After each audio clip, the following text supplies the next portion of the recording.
Perkenalkan, nama saya Devita Dizulfa, NIM T2017-9058 dari Tadris IPS IAIN Jember. Oke, sebelum kita memulai pembelajaran kali ini, alangkah baiknya kita berdoa terlebih dahulu. Berdoa mulai.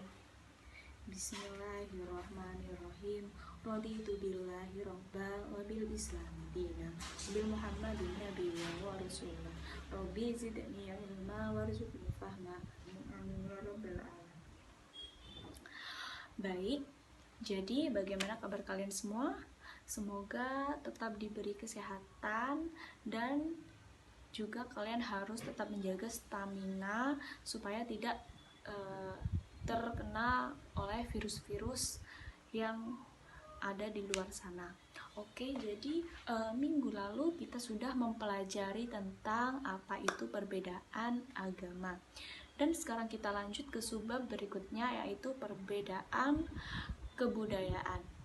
Nah, oke, untuk kalian silahkan menyimak video ini dan jangan skip supaya kalian paham dan juga mengerti apa yang saya sampaikan. Oke, selamat menyimak video ini. Baik, jadi minggu lalu kita sudah mempelajari tentang apa itu perbedaan agama. Dan selanjutnya kita akan membahas tentang pluralitas masyarakat Indonesia, subtema perbedaan budaya. Jadi, kita semua hampir setiap hari mendengar istilah budaya atau kebudayaan.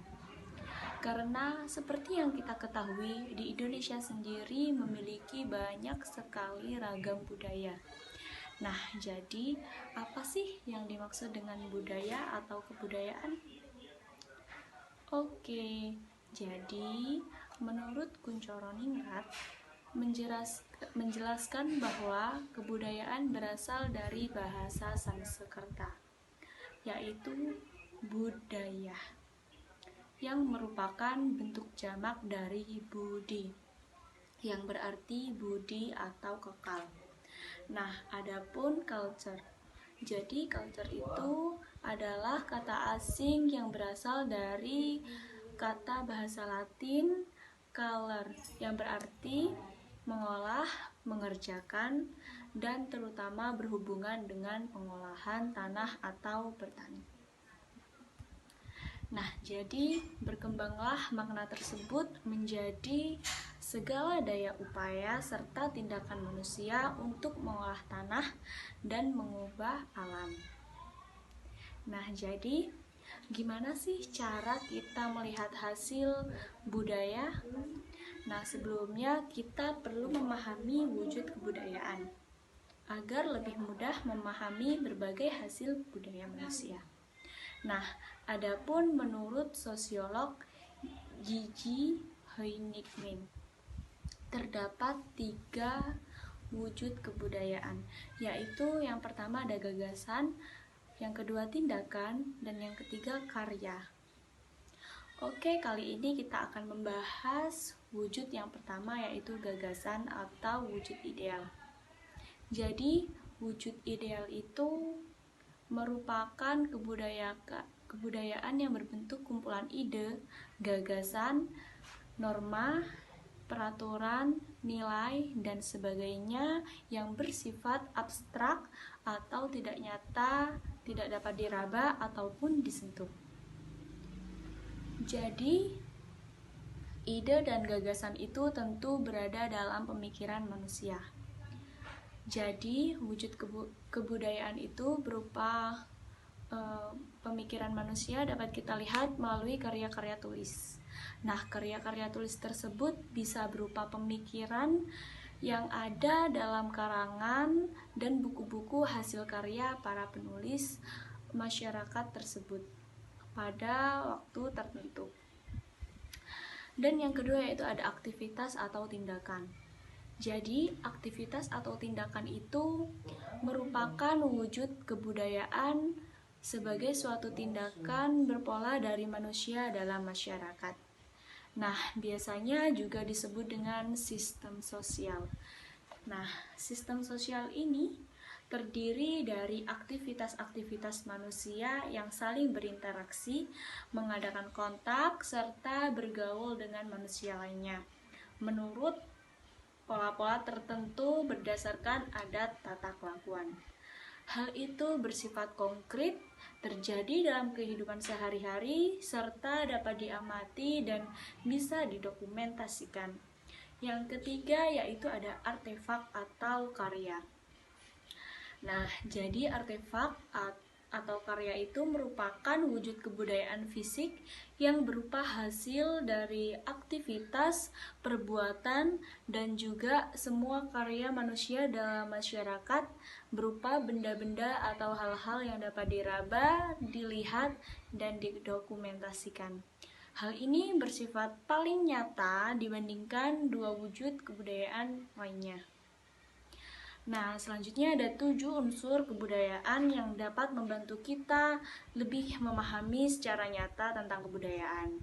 Nah, 7 unsur kebudayaan tersebut, yang pertama yaitu peralatan dan perlengkapan hidup manusia. Nah, ini seperti pakaian, perumahan, alat-alat produksi, transportasi, alat-alat rumah tangga, dan lain sebagainya. Yang kedua yaitu ada mata pencaharian hidup dan sistem-sistem ekonomi. Nah, ini seperti sistem produksi, sistem distribusi, pertanian, dan lain-lain. Yang ketiga yaitu ada sistem kemasyarakatan. Hal ini menyangkut tentang organisasi politik, sistem hukum, dan sistem perkawinan, dan sistem kekerabatan. Yang keempat yaitu ada bahasa. Hal ini berkaitan dengan lisan dan juga dapat tertulis. Yang kelima yaitu ada kesenian.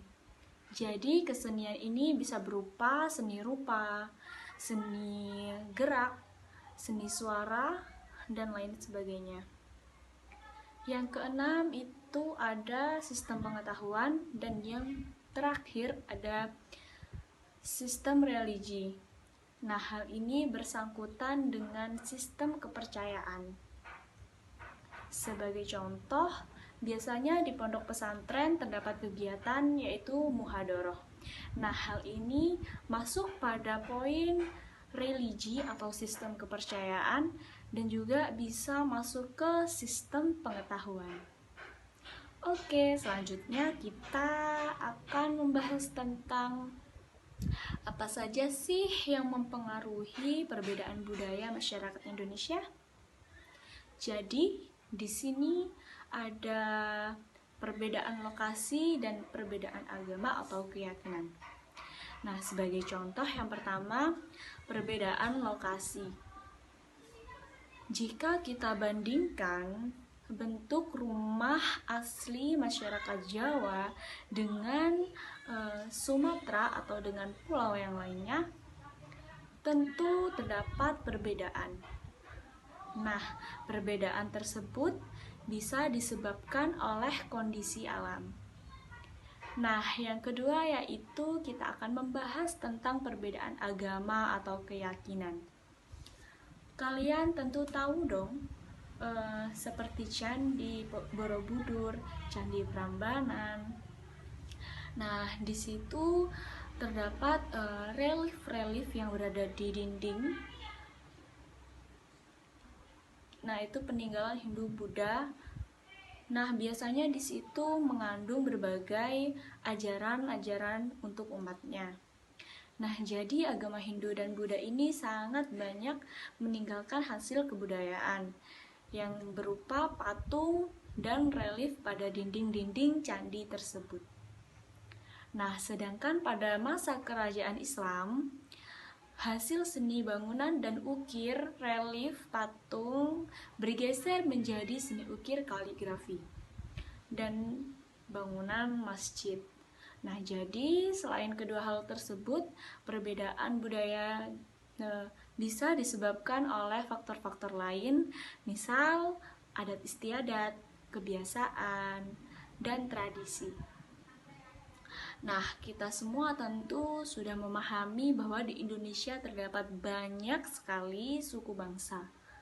Karena di Indonesia memiliki beragam suku bangsa, bentuk kebudayaannya juga tentu beragam. Setiap daerah juga memiliki budaya yang berbeda-beda. Nah, keragaman budaya daerah dapat kita ketahui melalui bentuk-bentuk pakaian adat, lagu daerah, ataupun bahasa. Nah, seperti contoh, saya berasal dari Banyuwangi. Nah, di Banyuwangi sendiri memiliki bahasa asli Banyuwangi, yaitu Osing. Baik, terima kasih udah menyimak video pembelajaran kali ini. Sebelum kita mengakhiri video kali ini, alangkah sebaiknya kita berdoa akhir majelis. Oke, berdoa mulai. Bismillahirrahmanirrahim. Subhanakallahumma wa bihamdika asyhadu an la ilaha illa anta astaghfiruka wa atubu ilaik. Amin ya rabbal alamin. Baik, terima kasih. Sampai jumpa di video selanjutnya. Dan minggu depan kita akan membahas tentang perbedaan suku, bangsa, dan juga perbedaan pekerjaan. Baik, terima kasih atas partisipasinya kalian menonton video ini. Assalamualaikum warahmatullahi wabarakatuh.